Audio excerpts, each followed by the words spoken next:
Quiet on the set. Camera speed.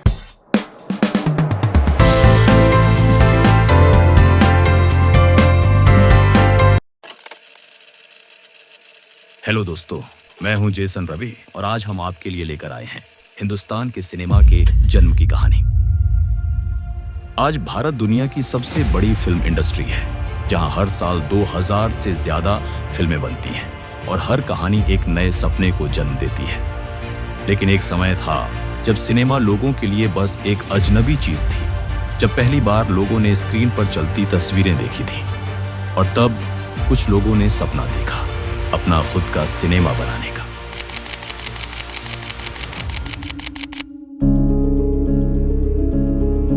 सन 1870 में त्र्यंबक, महाराष्ट्र में जन्मे धुंडीराज गोविंद फाल्के, जिन्हें आज पूरी दुनिया दादा साहेब फाल्के के नाम से जानती है।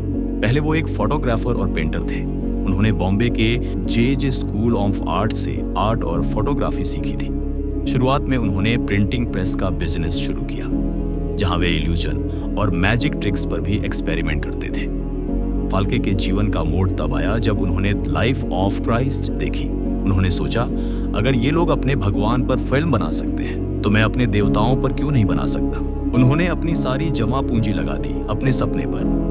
सन 1913 में उन्होंने राजा हरिश्चंद्र फिल्म बनाई, जो भारत की पहली फुल लेंथ साइलेंट फिल्म थी।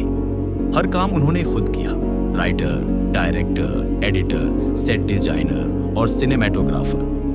उन्होंने फिल्म में मेल एक्टर से फीमेल रोल भी करवाया, क्योंकि उस समय कोई महिला फिल्म में काम करना नहीं चाहती थी। जब राजा हरिश्चंद्र फिल्म रिलीज हुई तो लोग हैरान रह गए। स्क्रीन पर भारत की अपनी कहानियां।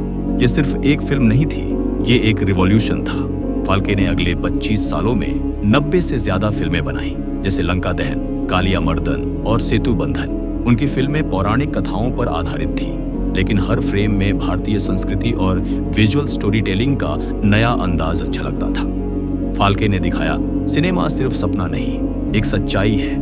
और उन्हीं के सम्मान में सन 1971 में भारत सरकार ने शुरू किया दादा साहेब फाल्के अवार्ड, जो हर साल उन लोगों को दिया जाता है जिन्होंने भारतीय सिनेमा के विकास में अमूल्य योगदान दिया हो।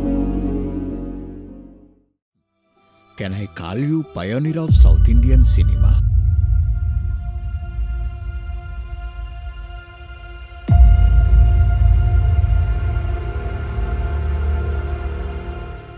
जब फाल्के बॉम्बे में अपना सपना जी रहे थे, तब दक्षिण भारत में एक और दूरदर्शी सिनेमा का बीज बो रहा था, राघुपति वेंकैया नायडू। सन 1869 में आंध्र प्रदेश के मछलीपट्टनम में जन्मे नायडू पहले एक पेंटर और फोटोग्राफर थे। उन्होंने अपनी कला के जरिए लोगों में सिनेमा का जादू फैलाया। सन 1909 में उन्होंने एक टेंट सिनेमा शुरू किया, जिसमें वे प्रोजेक्टर और रील लेकर गांव-गांव जाते और लोगों को पहली बार चलती हुई तस्वीरें दिखाते। यही भारत के पहले मोबाइल सिनेमा का रूप था।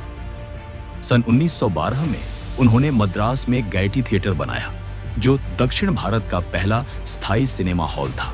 उन्होंने star of the east pictures के अंतर्गत कुछ शुरुआती तेलुगु और तमिल शॉर्ट फिल्में प्रोड्यूस की और अपने बेटे राघुपति सूर्य प्रकाश के साथ फिल्म निर्देशन में नए नए प्रयोग किए।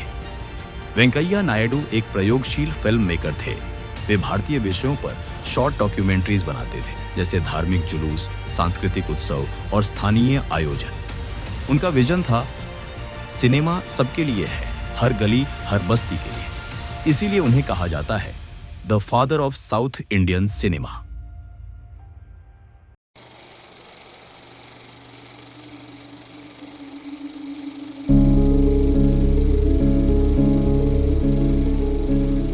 और इसी दौरान भारत के पूर्वी हिस्से बंगाल में एक और फिल्म मेकर ने इंडियन सिनेमा को एक नए दौर में दाखिल कर दिया। उनका नाम था धीरेंद्र नाथ गांगुली। गांगुली एक बहुत प्रतिभाशाली व्यक्ति थे, एक्टर, डायरेक्टर, राइटर और एंटरप्रेन्योर। 1918 में उन्होंने बनाई इंडो ब्रिटिश फिल्म कंपनी, जो भारत की पहली Indian oven film production company थी। उससे पहले लगभग सभी स्टूडियो ब्रिटिश या फॉरेन मालिकाना हक में थे।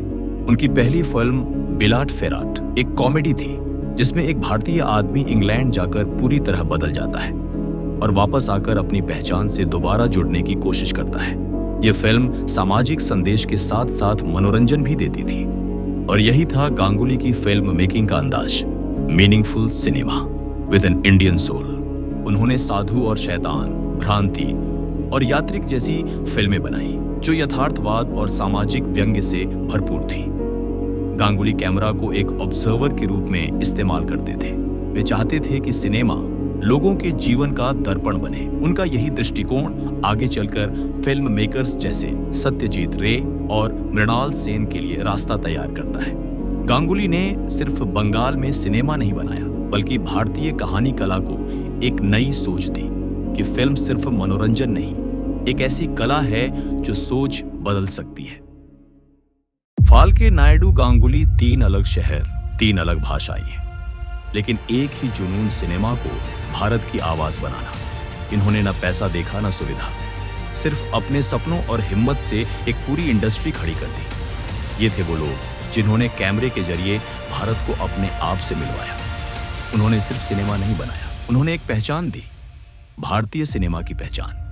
और इन्हीं तीनों की मेहनत और लगन से हजारों फिल्म मेकर्स प्रेरित हुए, जिन्होंने मिलकर आज भारत को दुनिया की सबसे बड़ी फिल्म इंडस्ट्री बना दिया। तो जब भी आप कोई फिल्म देखें, इन लोगों को जरूर याद करें, जिन्होंने भारत में सिनेमा का बीज बोया था।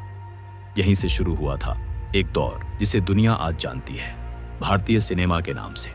अगर आपको सिनेमा और फिल्म मेकिंग से प्यार है तो वीडियो को लाइक करें, शेयर करें और चैनल को सब्सक्राइब करें, ताकि ऐसी और सिनेमैटिक कहानियां आप तक लगातार पहुंचती रहें। मैं जेसन रब्बी आपसे इजाजत लेता हूं। Thank you and goodbye for now.